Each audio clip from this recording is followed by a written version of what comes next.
Islamabad talks के बारे में बात हो रही है कि फेल हो गया, फेल हो गया, यहाँ तो बड़ा सेलिब्रेशन टाइप हो रहा है। अरे भाई, अगर ये सफल हो जाता तो हमारे लिए भी अच्छा था, हमारी भी सांसें रुकी रहेंगी कि तेल की सप्लाई होने देगा या नहीं, हॉर्मुज खुलेगा कि नहीं, एक आध टैंकर आ गया उससे क्या आपको नुकसान फायदा पहुंचेगा। तो और न्यूक्लियर, किसी दिन न्यूक्लियर का इस्तेमाल हो ही गया वहां पे अमेरिका द्वारा या इसराइल के द्वारा, तो हमारे अभी आएगा। आप ये समझिए, ईरान से और गुजरात के जो कोस्टल एरिया है उनकी दूरी बहुत कम है, एरियल डिस्टेंस। तो ऐसा नहीं है, हवा के साथ रेडिएशन आपके यहाँ भी आएगा। और हॉर्मुज अगर नहीं खुलता है हॉर्मुज, तो नुकसान आपको हमें भी है, हमें हमें कम नुकसान होगा। तो इसलिए ज्यादा खुशी मनाने की जरूरत नहीं है, उल्टे तो ये बनाना चाहिए था भाई, ये सफल हो जाए, ये ना तो और हमारा कम से कम दो हमारे ऊपर से एक खतरा टले। लेकिन हम जो है हमारा कुछ अलग ही तरीके से हम लोग नेगेटिवली चार्ज है या पता नहीं क्या है।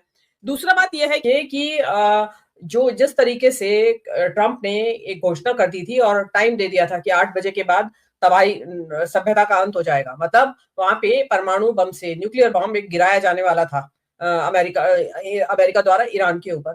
तो ऐसी स्थिति में जहां की बिल्कुल तैयारी थी, ऑन द वर्ज था, बिल्कुल डलने वाला था, लेकिन बच गए इस इस्लामाबाद टॉक्स की वजह से। तो जब आज जिस किस देश को एक इतनी भयानक धमकी मिली हुई थी कि एनी टाइम, मतलब उनकी पूरी पब्लिक सड़क पे निकल आई थी कि हमें मारो, पहले डालो हमारे ऊपर बम, न्यूक्लियर बम।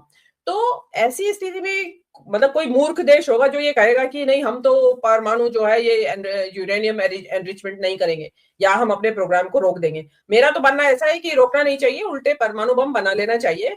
जिस दिन अमेरिका ईरान जिस दिन परमाणु विस्फोट कर देगा, उस दिन ये सारा झगड़ा ही खत्म हो जाएगा। ये जो ईरान का बार बार उठ उठ के आता है ईरान मारने के लिए, क्योंकि उसको पता है कि मेरी हेजेमोनी है बिकॉज ऑफ न्यूक्लियर वेपन्स।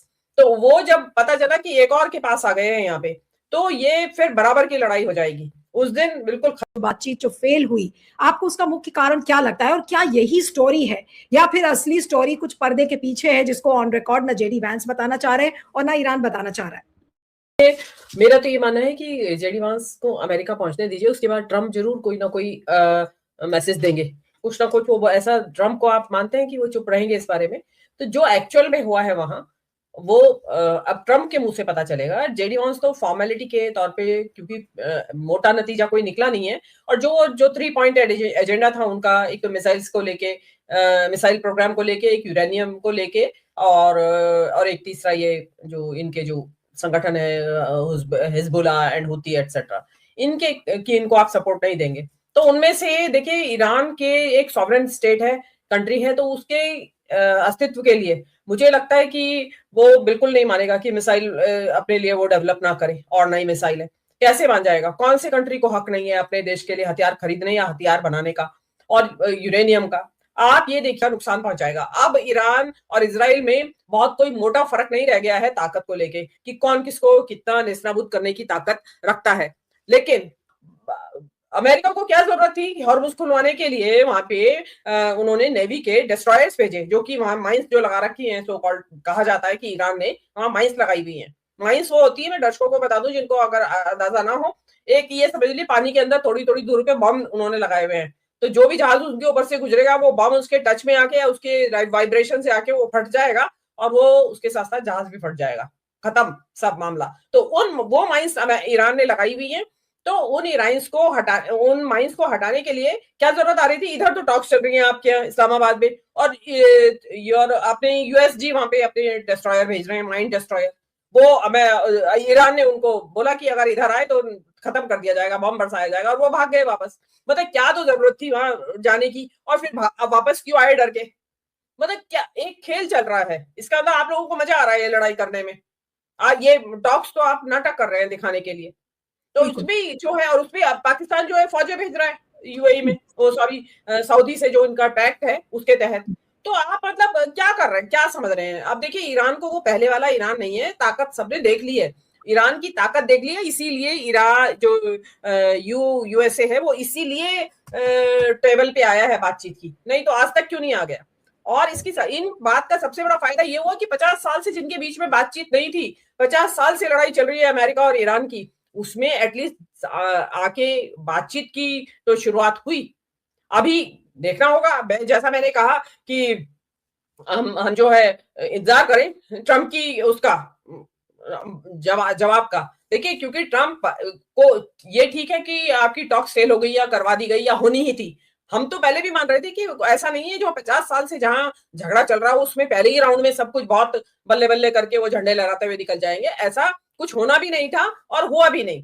तो ना वो, क्योंकि अमेरिका ना तो रेजिम बदल पाया, ना वो वहां के न्यूक्लियर खत्म कर पाया, और ना वो, और उल्टे खाड़ी देशों में उसके अड्डे और खत्म हो गए। तो अमेरिका को तो नुकसान ही नुकसान हुआ, कुछ भी हासिल, इतनी बड़ी महाशक्ति, सबसे बड़ी महाशक्ति दुनिया के अंदर, और वो कुछ भी हासिल नहीं कर पाए एक अदना से छोटे से देश के सामने। और रही बात ये जो कहा जा रहा है कि हमारे यहाँ होती टॉक्स, हमारे आपके यहाँ होती, तो इंडिया क्या कर लेता इसमें? मेरे जो पाकिस्तान नहीं कर पाया वो इंडिया क्या कर लेता? इंडिया क्या यूएस को कुछ दबाव डालने की पोजीशन में है?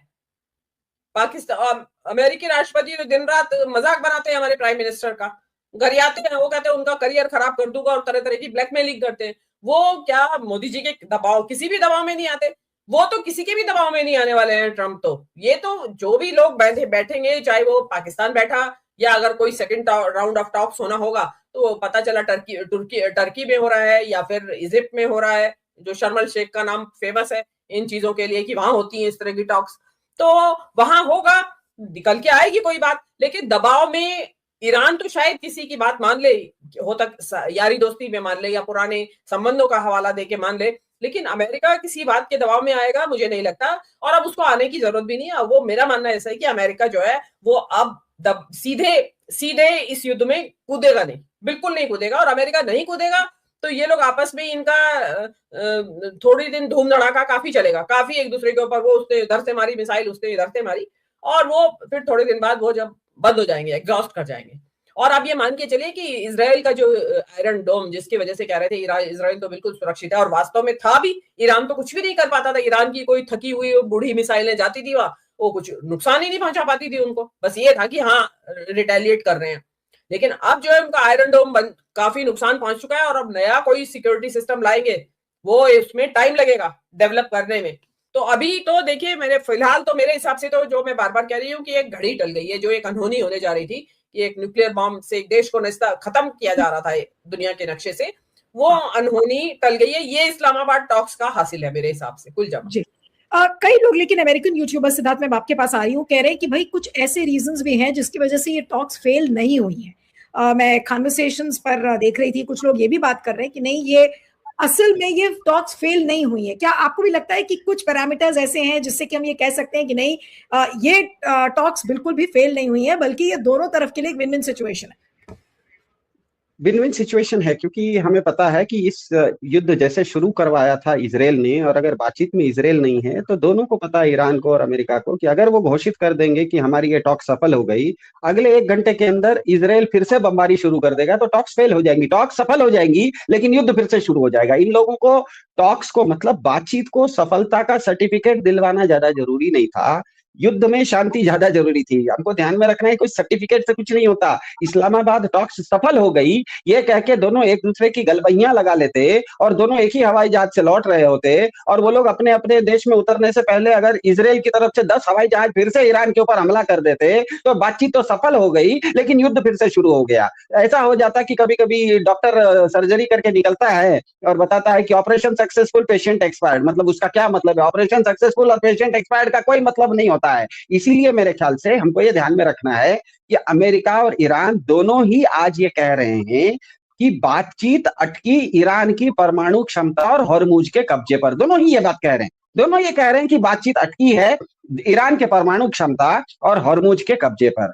मतलब आज अमेरिका ये मान रहा है कि ईरान एक परमाणु शक्ति, महाशक्ति भी है, और हॉर्मुज के कंट्रोल के चलते आर्थिक और सामरिक महाशक्ति भी है। कल तक जिसको आप आतंकवादी देश कह रहे थे, आज आप कह रहे हो कि वो परमाणु शक्ति भी है। आज आप कह रहे हैं कि वो आर्थिक और सामरिक महाशक्ति भी है, क्योंकि हॉर्मुज पर कंट्रोल है।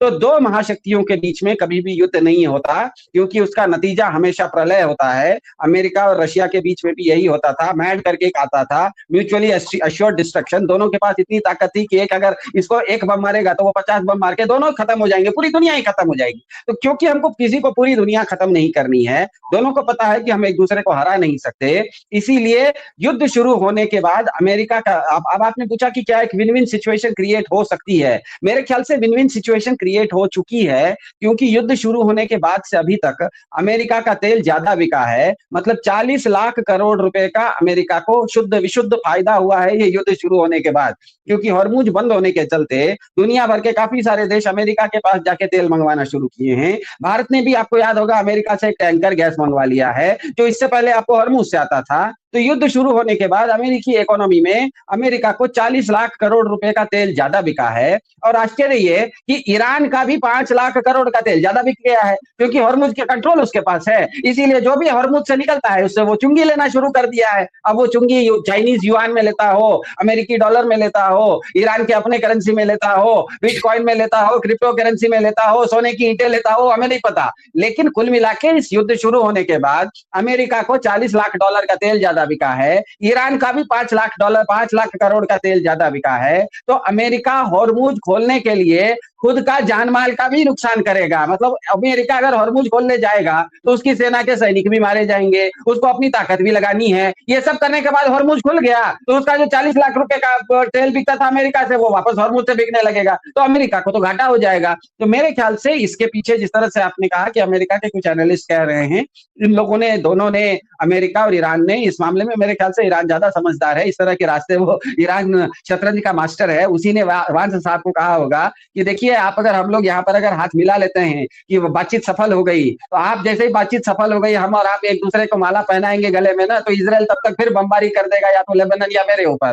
फिर हम लोग कठिन परिस्थिति में बैठ जाएंगे कि बातचीत तो सफल हो गई, युद्ध फिर से शुरू हो गया। इसीलिए हम लोग एक ऐसा डील करते हैं कि बातचीत असफल हो गई, इजराइल भी खुश है, इजराइल को भी लग रहा है कि युद्ध हो रहा है, हम लोग आपस में बमबारी कम कर देंगे, धीरे धीरे हॉर्मुज से हम भी अपना जहाज निकालना शुरू करेंगे। आपने भी मान ही लिया कि परमाणु शक्ति है। मुझे समझ में नहीं आता कि 10 महीना पहले जो अमेरिका कह रहा था कि हमने ईरान की पूरी परमाणु क्षमता नष्ट कर दी, आज आप खुद कह रहे हो कि हम ईरान को कह रहे हैं कि अपनी परमाणु क्षमता कम करो। जो चीज यही नहीं, वो कम कैसे करेगा भैया? इसका मतलब ही है कि दोनों ने अपना अपना स्टैंड बदला है। ईरान भी अब वो क्या कहते हैं, डेथ टू अमेरिका वाला नारा नहीं दे रहा है। मतलब अमेरिका ना अब ईरान को आतंकवादी देश बोल रहा है और ना ईरान अमेरिका को डेथ टू अमेरिका बोल रहा है। दोनों बोल रहे हैं कि हाँ, हमारी बातचीत 21 घंटे तक हुई, 40 साल के बाद पहली बार हुई, बहुत अच्छे माहौल में बातचीत हुई। बस ये है कि बातचीत का नतीजा नहीं निकला। और सबसे आश्चर्यजनक बात कि दोनों एग्री कर रहे हैं कि उसी बात पर अटके। ये भी नहीं कि वो कोई दूसरी बात कह रहा है, ये कोई दूसरी बात। इसका मतलब पीठ पीछे वांस साहब ने और